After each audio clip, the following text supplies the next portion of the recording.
Well, I went back at the boat. The other day when I was doing all this work, the camera went dead. It's just, everything's going wrong with these cameras lately. In my brake cleaner, as you can see, I reckon I'll have less waste. It's a lot easier doing it this way. So I can spray it on, little cloth there, give it a really good scrub.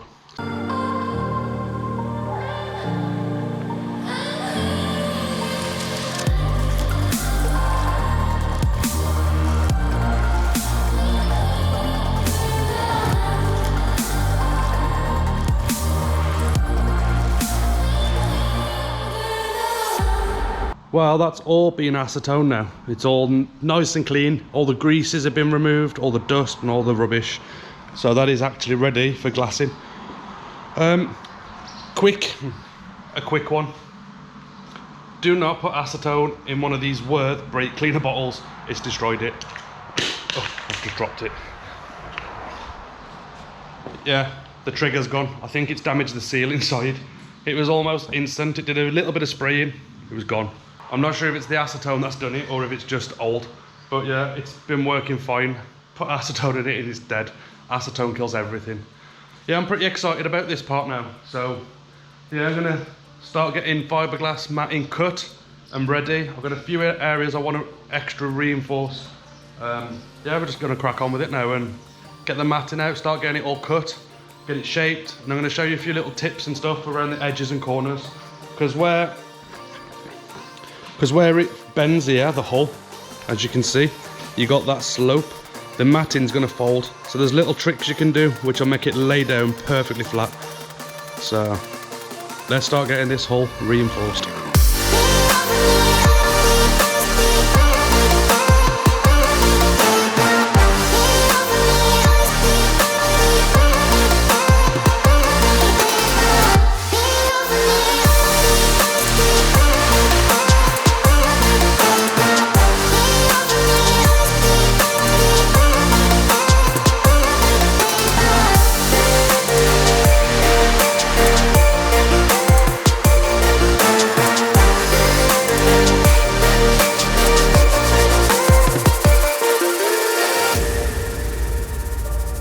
Well, what I'm going to do is show you what we've done so far. I was going to cut in with this video when I was doing the fiberglassing to show you something. I thought there was no point because I think I've covered it in my other videos anyway. What I'm going to do is show you what I've done so far, where I've got to, and what the next part to it is. Well, as you can see here, this is roving on top. So what we've got, the first layer was chop strand, which is there. Then we've got roving. This roving is very heavy roving. A subscriber gave it to me. Sheet of it over there. So as you can see, right down the hull all the way to the very back, we've covered it in chop strand and roving. I'll come along here, you may be able to see it better with the light shining on it. Yeah, I think you can see it better this way because of the light. You can see here you got chop strand there. So what you have to do is sandwich the roving woven. This is it here, it's hard to say, it's a bit of a mouthful. That's the roving there. You have to sandwich that in between layers of chop strand. Hopefully you can see, I can see it better with my naked eye than I can on camera. So anyway, this is chop strand right here, that's roving. So the chop strand now, I've measured it all and cut it ready. It's going to go from the width of everything, it's going to cover the whole lot. So it's going to have 3 layers. I may go 4 and 5 layers, but at the moment I think I'm just going to do 3. There's no actual defects in this hull, it's just to strengthen it basically. So 3 layers of matting with roving sandwiched in between. When you're fiberglassing an area like that, that's got a bend in it, rip your matting. This is what I was going to show you. You rip the matting and it'll lay down nice and flat, just like it is there basically. Also on chop strand, never leave a straight edge. As you can see, this is all torn. Everything on my chop strand is torn around the edges. If you leave a straight edge, like for example with the roving on the chop strand, you are going to see it. But if you look here, if I get down level as I can, you can see there's chop strand here. Because I've ripped the edges, you cannot see where it finishes. Hopefully you can see that, I'm trying to get as close as I can. But the roving, you can actually see the end of it there. So that's what you're trying to do, trying to hide it, look. You can see it along here. So if you rip the edge, just like this, on all of it, it's easier to feather it out. So anyway, this chop strand's going to cover that roving, so you're not going to see that edge anyway. So you basically slap resin on all of this, give it another good coat of resin, get the chop strand on there, consolidation roller and all that sort of stuff, and get through it again. I may do a little bit of a video on it now, just to show you what I'm doing and how to do it. Problem is, like I've said, I've got no tripod, so I'm hand recording, which is a bit of a problem, but we'll work something out now. I'm not too sure how much you can see here. What I'm going to do is show you a resin mix quickly. I do really wish I had a tripod. I'm hoping the bracket's going to turn up today, so I can use my tripod again. What I'm doing, I've got the bucket on the scales. I'm doing all this by weight. So bucket's on the scales, it's zeroed out. So what I'm going to do is put in a kilo of resin. I'm going to do a kilo at a time. So that's going to be 1,000 grams I'm putting in. So I'll pour this in. And there we go. Oh, got it bang on 1,000, makes a change. What we'll do now is take this off the scales, and we'll get this little clean tub on the small scale, zero that out. And then we're going to pour in 10 grams of catalyst. That means I'm catalysing this at 1%. So slowly pour this in, measure out 10 grams. Now it's saying 10.8, 10.9, it's going up. Ah, there's drips come off the bottle. So basically what we're going to do is pop that straight into the resin. So yeah, what we'll do, pour this straight into the resin, just like that. Get all the drips out, and then we're going to mix it for a good 1.5 to 2 minutes. Make sure it's thoroughly mixed, and then we're going to get it onto the hull of the boat quickly, because this will go off pretty quick today. And that's it, mix it up really well. You want to scrape around the edges and everything, but at the moment it's got a blue colour to it. This will actually turn green, so it gives you a good idea when you've mixed it really well. It's already starting to turn a little bit of a green tinge now. So I'll get this mixed and we'll start getting it on the boat. You can probably see there it's starting to go a greenish tinge. Hopefully the camera's picking that up. Well, I'll get this mixed up, we'll start getting it on the boat. I don't know how much you can see from over there. I've got you set pretty low. There's nothing I can do about it, unfortunately. I don't have the tripod, I've said a few times, but what I'm going to do, I've got a roller here. So I'm going to basically roller this resin onto the hull, wherever this glass is going to be going. You really want to get this roller soaked up with resin, get loads in it. And then give it a good coat over everything. Basically, this just gives you a bit of a head start for when you put the matting on. It makes your life a lot easier because it sort of pre-soaks the underside of the matting. So I want to give this a really good coat of resin everywhere I'm going to be putting the matting on. Not to the point that it's dripping and running everywhere, because it becomes a messy job. But you just want to give it a nice even coat all over, and it's shortcut to the job in a way. You haven't got so much to put on. You haven't got to put as much resin on the matting then. Makes your life a bit easier. Yeah, give this a good soak and literally just cover everywhere like this. And like I said, you don't want it pouring, dripping everywhere, but you want it on there. If you ever do a fiberglassing job, try both ways.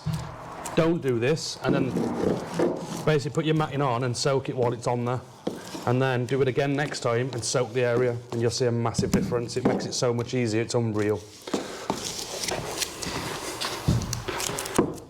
So what I'm going to do now is just go up to here, not much further, and get this first piece of matting on. And don't forget, any excess matting, any excess resin does have to be rolled out. You can use this roller to put the resin on.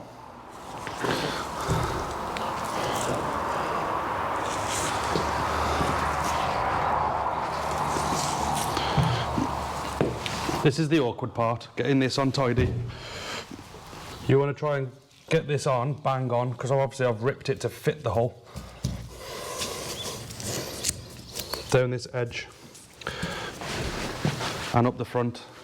So this is going to be the most awkward part with this piece. This is why I'm showing you this piece, because it's the most difficult part, especially with this shape. Because the resin's underneath now, this is sort of sticking, as you can see. One thing I've done wrong on this part, the matting's actually upside down. It's not the end of the world, you can use it this way. It just means the fibres stand up. I've realised just now, but you can see it is fine, you can use it either way. It is just a lot easier using it the right way around. The other way, the other side's a bit more smooth. This is more fluffy. So to give it a press down everywhere quickly, get it as flat as I can before I start adding the resin, which, that's pretty much it. So now what we'll do, load the roller up like we did just, and literally roller the resin straight on. And be generous, don't be afraid to get it on there.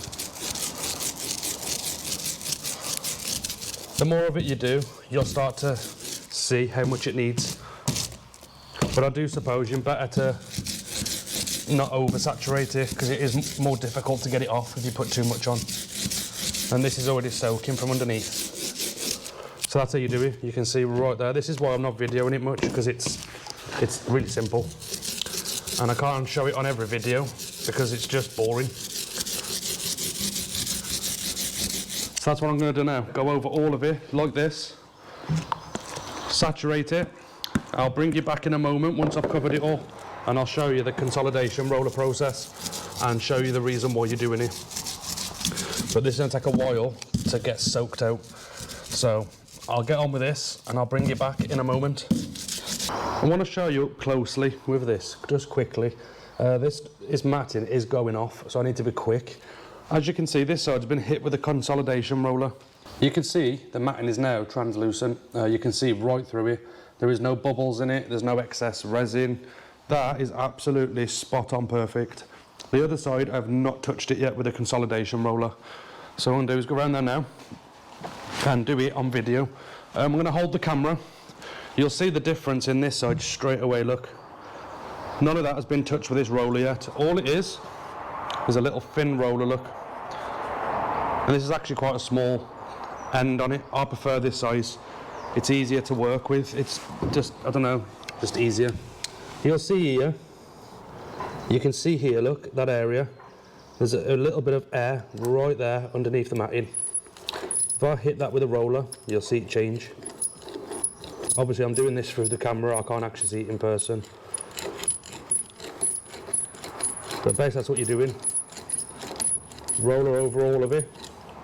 Right there's still a little bit of air at the bottom, so what I'm doing, put it on the top, a little bit of pressure pulling down. It gets rid of excess resin and it helps the matting to sit flat and get it down flat. You may have to change the direction a little bit. But as you can see in this area now, it's sitting down nice. You got that there, look. You can probably see it on the camera. If I go over that now, sometimes what it can be is an area that's a little bit dry, and then this helps to spread the resin out as well.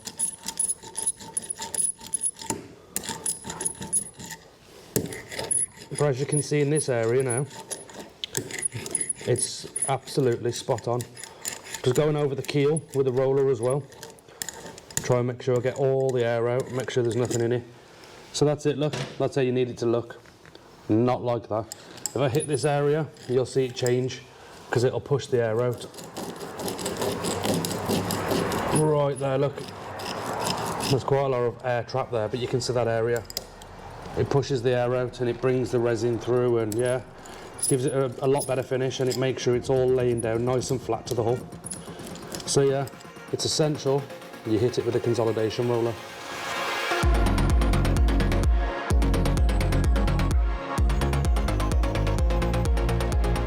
As you can see there, this side is now consolidated as well.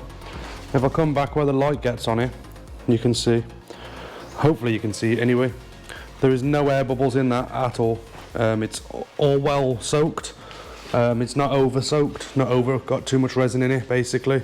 It's absolutely perfect, as you can see coming along it. So the plan is that piece of matting and then the rest of them, and finish off the rest of this area, which I've grinded out. You can see the gel coat line there.